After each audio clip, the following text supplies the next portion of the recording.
representatives of the United States of America appealed to the Supreme Judge of the world and declared American independence. They mutually pledged their lives, fortunes, and sacred honor to each other. These great and remarkable men were determined to resist what they considered absolute despotism and to assert their right to rule themselves. That declaration and that pledge were the beginning of the most significant political event in the history of the world, the American Revolution. A revolution brought about by unprecedented prosperity, scientific progress, and military power. And it also set in motion something even more profound. It provided a model of rights-based political liberty that inspired the entire world. If you believe in the rule of law, the consent of the governed, and the progress of science and commerce, then you are a disciple of the American Revolution and founding.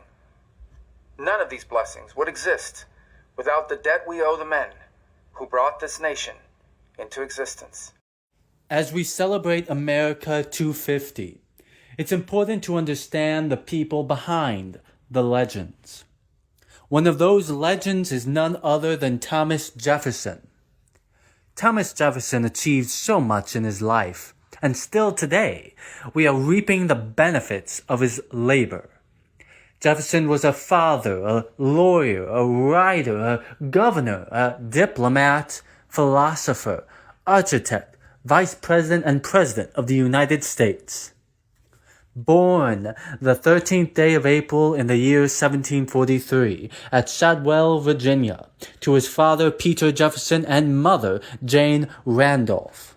Thomas Jefferson was the member of a distinguished family in Virginia society and received extensive classical education in mathematics, Latin, history, Greek, and French.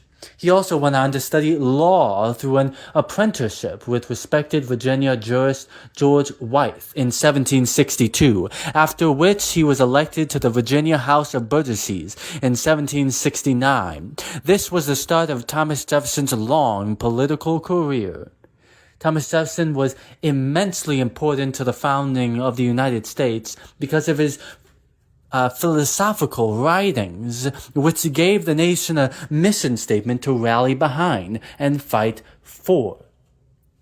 Jefferson did not invent the content in the Declaration of Independence, but he did eloquently transcribe the many shared colonial grievances, affirm natural rights that still challenge us today, and gave philosophical justification for the revolution itself, drawing on age-old ideals passed down through the classical education, Enlightenment ideas.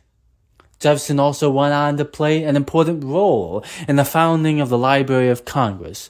He, and I quote, sold his library of 6,500 volumes to the Library of Congress after it, the Library of Congress, was ransacked by the British, end quote. Not only did he ensure the library's content, but he also helped ensure the vision of a library intended not just to store information, but to challenge the curiosity of its visitors. Finally, Thomas Jefferson, as president, was responsible for the purchase of the Louisiana Territory from the French in 1803. The Louisiana Purchase not only more than doubled the size of the United States, but through Jefferson's leadership, Lewis and Clark charted the new territories. This partnership provided an opportunity for more people to move westward and for a young nation to find greater potential. The man behind the legend was a genius for his time.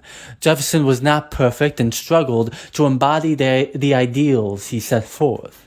With that acknowledgement, it is important and vital to understand that he gave us a great vision that still encourages us today and challenges us today.